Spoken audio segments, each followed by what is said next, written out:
In this video, I am going to talk about DNA fingerprinting, principle on which DNA fingerprinting is based and the different steps which are used in DNA fingerprinting.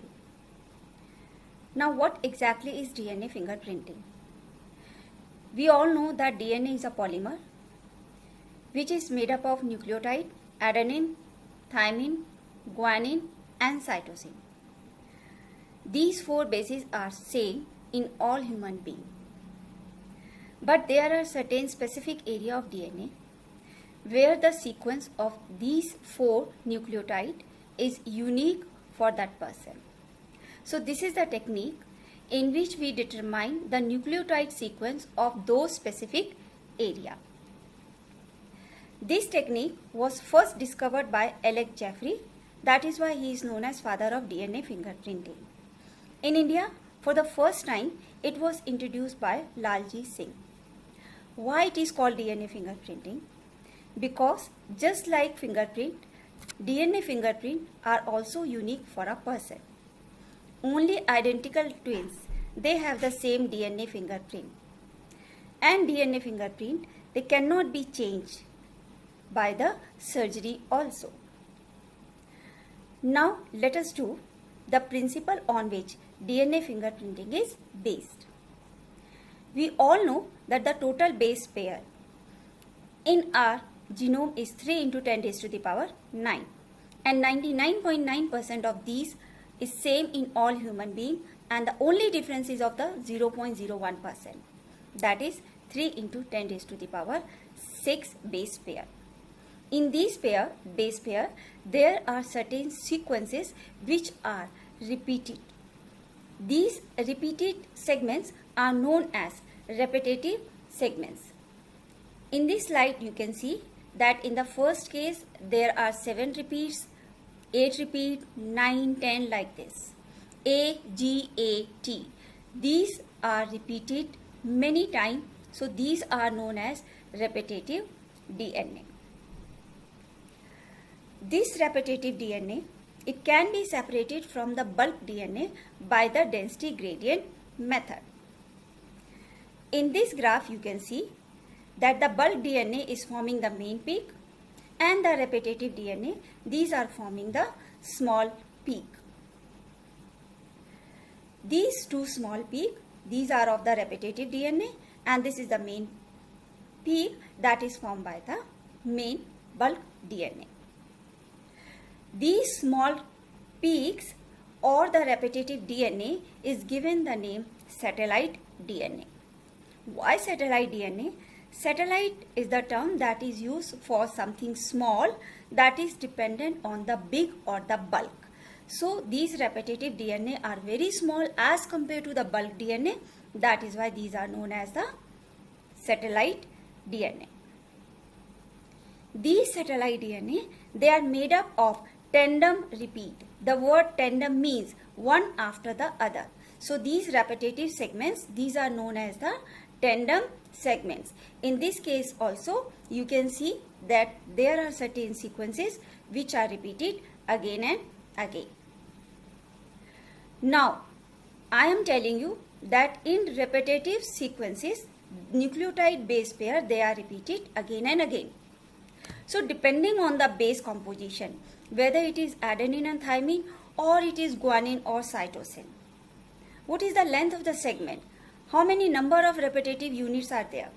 Satellite DNA is further divided into two categories, mini satellite and the micro satellite. In mini satellite, 15 to 20 base pair, maybe 50 base pair, maybe 100 base pair, they are repeated tandemly. On the other hand, microsatellite, as the name is indicating, micro, the base pair less than 10 are repeated 10 to 100 of time.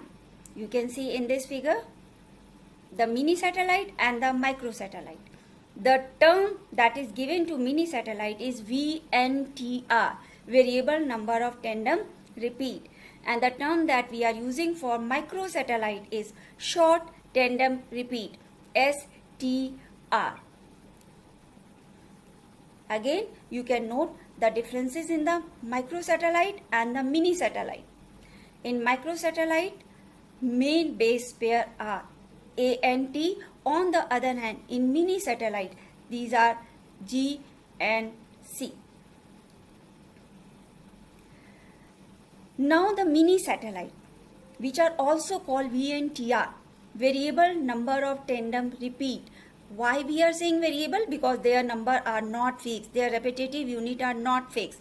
This may be 50 in one person, it may be 60 in another person, 100 in another person. That is why these are called variable.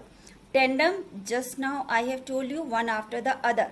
That is why this is called tandem. Repeat, these are repeated again and again. So, mini satellite, these are called VNTR.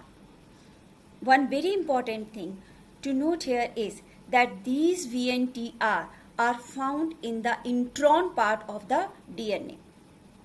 We have done that DNA is having exon as well as intron. Exon is that part of the DNA which appear in the mature mRNA. This is responsible for the protein synthesis. On the other hand, intron is that part which is not having any meaningful information, that is not involved in the protein synthesis process. VNTR are present in the intron part. So VNTR, these are not involved in the protein synthesis. VNTR are not responsible for controlling any trait in the body, but these are inherited from parents to the offspring, and these form the genetic marker. These VNTR are the basis of fingerprinting because these are unique to the person. So I hope that the principle on which DNA fingerprinting is based is clear to you. I just said that VNTR, it form the basis of DNA fingerprint. VNTR, they are nothing but the another term for mini satellite, and mini satellite are the part of the satellite DNA. Satellite DNA is made up of repetitive segments. These repetitive segments are found in the intron. Intron is that part of the DNA which is not responsible for controlling any trait in the body. So now the principle is clear. Now let us do the steps which are involved in the DNA fingerprint. When it is analyzing the DNA, so it means we need the source of DNA. This source of DNA can be any body cells that is having intact nucleus. It may be blood having WBC, hair follicles, skin, bone, saliva, etc. So by various cytological process, DNA is extracted from the cell. Now this DNA is broken into smaller pieces by the restriction endonuclease enzyme. We know that this enzyme cut the DNA at the specific places. Now we have to separate all these segments according to their size.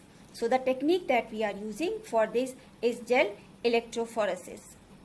In this technique, in a gel, we put all our DNA segments on the negative terminal, and when the electrical field is applied, these segments, they start moving towards the positive terminal, and the smallest segment, it covers the largest distance. Now these separated DNA, they are transferred to a nylon sheath or a synthetic membrane. This process was discovered by scientist Southern, so that is why this is known as Southern blotting.